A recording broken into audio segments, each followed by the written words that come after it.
तो राम राम सा स्वागत है तारो अपने चैनल पर।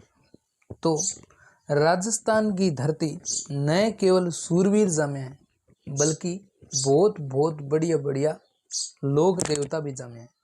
अगर वहाँ लोक देवता में आप बात करा तो सारा जो पुरानो देवता है, सबसे जूना देव, सबसे पुराना देवता कौन है? तो सबसे पुराने देवताओं में आते हैं गोसाई जी। जी हाँ, तो आज हम बात करेंगे गोसाई जी महाराज के इतिहास की। कौन थे गोसाई जी महाराज, क्या है इनका इतिहास, ये जानकारी इस वीडियो में आपको एक रुचिकर तरीके से दूंगा। तो स्टार्ट करते हैं।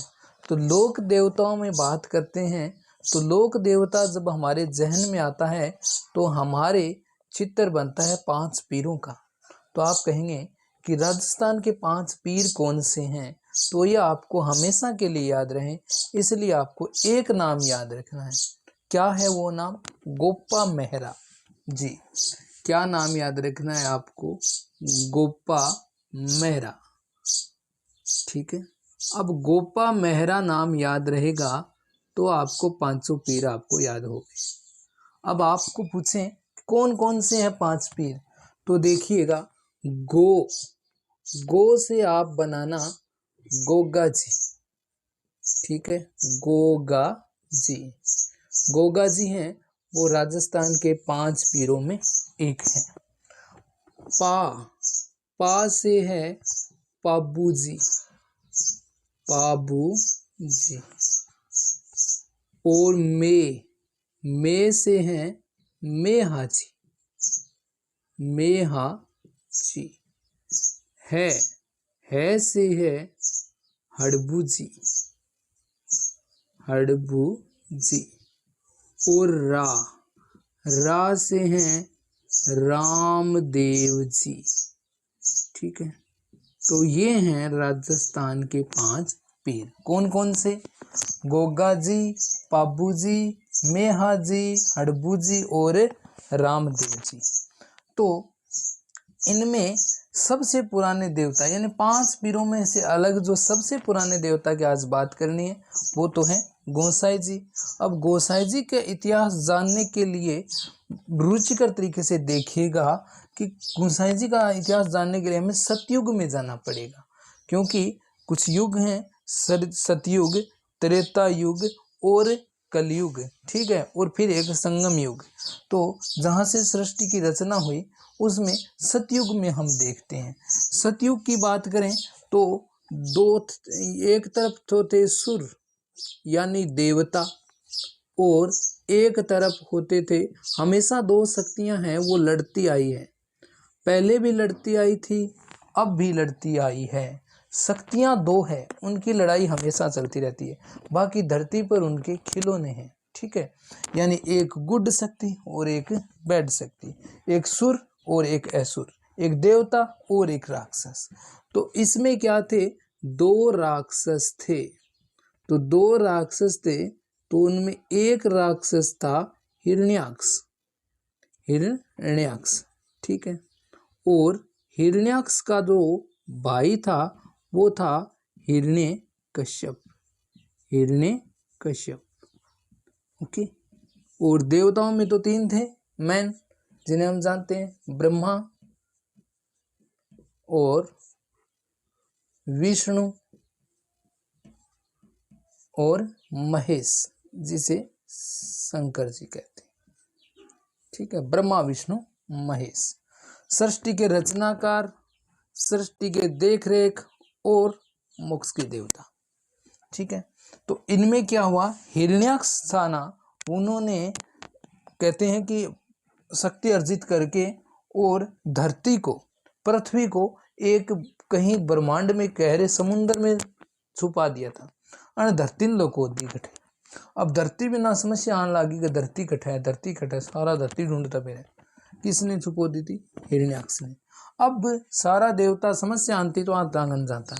तो इनमें भगवान विष्णु यानी यदा यदा धर्मस्य, यानी जब जब धर्म की गलानी होती है तो भगवान विष्णु को आना पड़ता है किसी रूप में। तो ब्रह्मा जी जब तपस्या में लीन थे तो उनमें नाक से एक वराह उत्पन्न हुआ, वराह का मतलब सूर, सूर पैदा हो। ब्रह्मा जी की नाक मुंह एक छोटो सो सूर्यो निकलो, सूर। और देखता देखता देखता वो सूर हो गयो बड्डो, बड्डो हो गयो। अब सूर ने सूंघने की शक्ति बड़ी तेज हुए, तो बन सारे ब्रह्मांड ने सूंघना चालू किया। सूंघता सूंघता बन बात धरती ढूंढी, और भी धरती ने सही जगह फिटे करी। तो धरती कण कण चुकोई कण लुकोई हिरण्याक्ष। अब में टाइम में भी सूर को सामने क्या हो गयो, हिरण्याक्ष हो गयो। और उस सूर ने हिरण्याक्ष का कर दिया वध, हिरण्याक्ष मारा गया। अब ये सूर था कौन, वराह कौन था? ये भगवान विष्णु के अवतार थे। भगवान विष्णु ही थे जिन्होंने वराह का रूप धारण कर दिया था। अच्छा ठीक है, तो भगवान विष्णु ने हिरण्याक्ष का वध कर दिया। अब हिरण्यकश्यप का भाई था हिरण्याक्ष, तो हिरण्यकश्यप का होगी भाई एकदम प्रतिशोध की भावना, बदले की भावना। बोलो ले ले ले, विष्णु है वो आपनों के दुश्मन है, तो अण भाई बदले की भावना पैदा कर ली। अब अण दोबारा तपस्या करी तकड़ी एकदम, और तपस्या वन वरदान, कई वरदान ले लिया। बोलो कि मुझे ना तो मैं दिन में मर सकता हूँ, और न मैं रात में मर सकूं। भाई दिन और रात में भी कौन मर सकूं?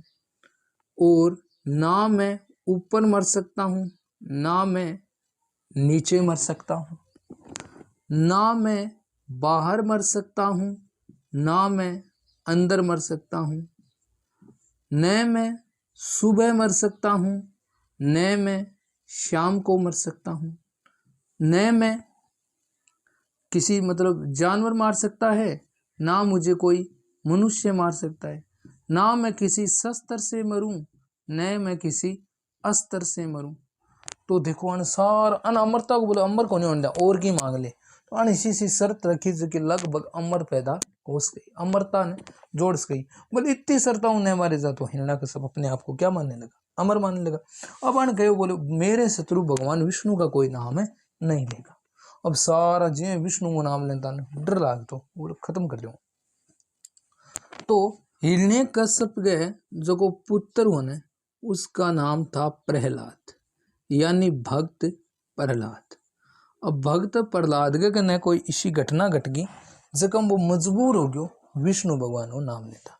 क्या कि कोई कुमार वाली कहानी सुनी होगी, कुमार ने किसी कुमार और कुमारी ने गलती से अपने जो घड़ा पकाते हैं उन्होंने निहाई बोलते हैं, उन्होंने बिल्ली के बच्चों को बंद कर दिया था, और अपना पश्चाताप करने के लिए छुपके हैं वो राम राम यानी भगवान विष्णु की तपस्या कर रहे थे। प्रहलाद ने उन्हें देखा तो उन्होंने कहा कि अगर आपका भगवान है तो इन बिल्ली के बच्चों को जिंदा निकाल देगा, अगर इस आग से बच्चे मर गए तो आपको मेरे बाप का नाम लेना पड़ेगा। तो यहाँ शर्त हुई। 7-8 दिनों बाद में जब उस मतलब घड़ों को खोला गया, आग से बाहर निकाला गया, तो बच्चे जीवित थे। तो प्रहलाद ने देखा कि वास्तव में मारने वाले से बचाने वाला ज्यादा महत्वपूर्ण है। भगवान विष्णु का उन्होंने परम भक्त बन गया। अब भाई समस्या हो गई कि लोगान तो आपा कह दिया कि भाई मेरो नाम लो मेरा नाम लो, लेकिन आप औलाद ही कौन माने है, तो वही नकिन कहा, यानी जो हमें जन्म आए वही नहीं मान रहा, तो वो आप क्या कह दिया। तो अण एकदम इन्हें प्रताड़ित करना चालू हो गया, और बोलो मान जा बुझन कह दियो तो कौन मानियो, ताता खमान बना दियो, पहाड़ा में गिरा दियो, हाथियां नीचे लगा दियो, पूरा हो गया।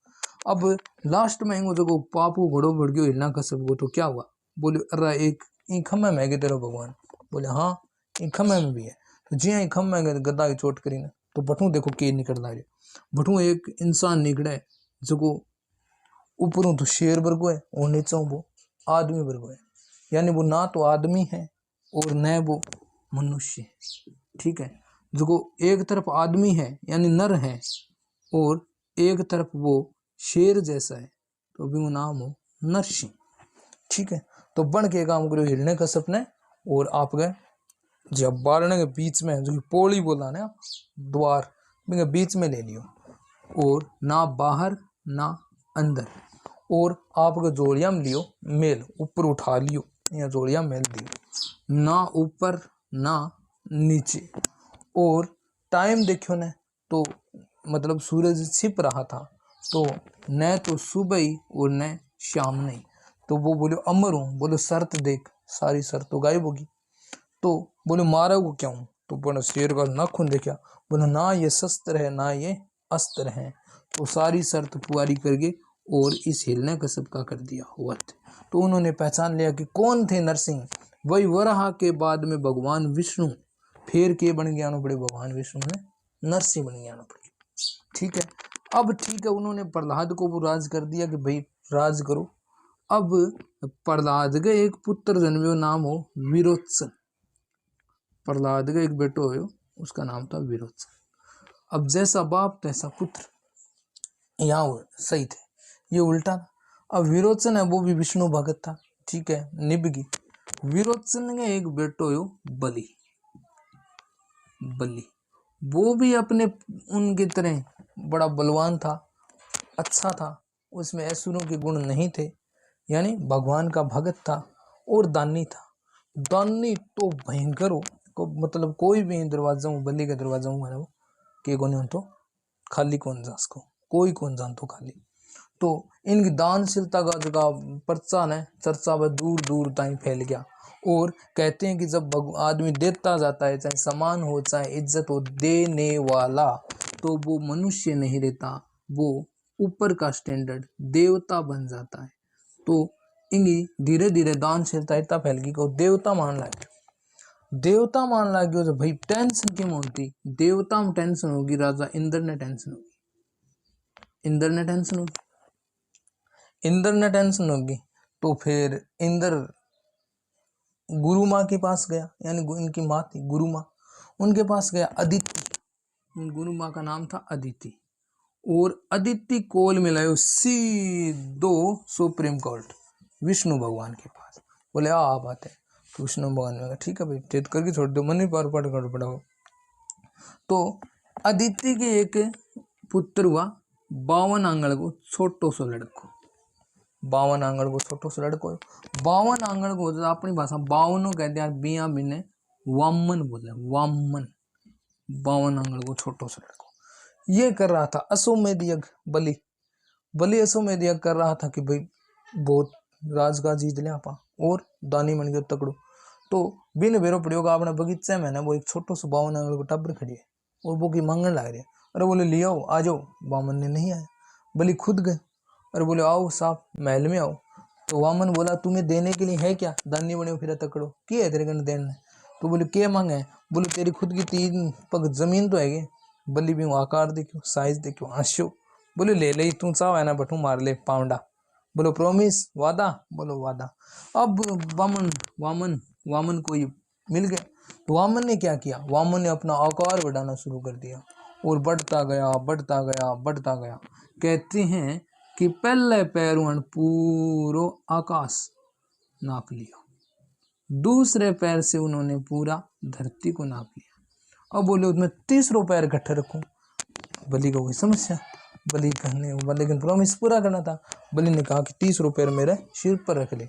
अब बलि के सिर पर रखे उन्हें, तो बलि ने बड़ा पाताल लोक में पहुंचा दिया। पाताल सिर पर रख के बलि पाताल, और पाताल लोक को बना दिया राजा। ठीक है, और खुद है वो इंगो द्वारपाल बन गयो। भगवान विष्णु खुद इसके द्वारपाल बन गए और बोले मांगो, कुछ मांगो। बोले मांगने तो तू आयो। बोले हाँ, हार क्यों मैं तेरे वचनों पर की मांग।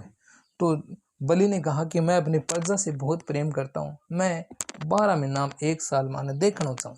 बोले ठीक है, प्रॉमिस पूरा है। तो कहते हैं कि बलि हैं वो अपनी प्रजा को देखने आते हैं और प्रजा अपने शांति प्रिय राजा के सामने दुखी होना नहीं चाहती। तो वह के काम करे, 20 दिन या सोचने कि बलि आओगे तो नया कपड़ा पहने, मिठाई बनावे, राजी खुशी रहे। और भी में 20 दिन यह माने जाए कि केरल में एक त्योहार मनाया जाए जगन बोले ओणम। ठीक है, ओणम ये उसी तरह है जिसे तरह दीपावली बनाते हैं ना, उसी तरह ये। तो अब क्या बात होगी, तो होगी वामन अवतार की कहानी। तो ठीक होगा गुरु जी, बात तो गोसाई जी चाली हो, वामन अवतार घटो लिया थे। तो वही सृष्टि, वही ताकत, वही शक्ति राजस्थान के नागौर में जुंजाल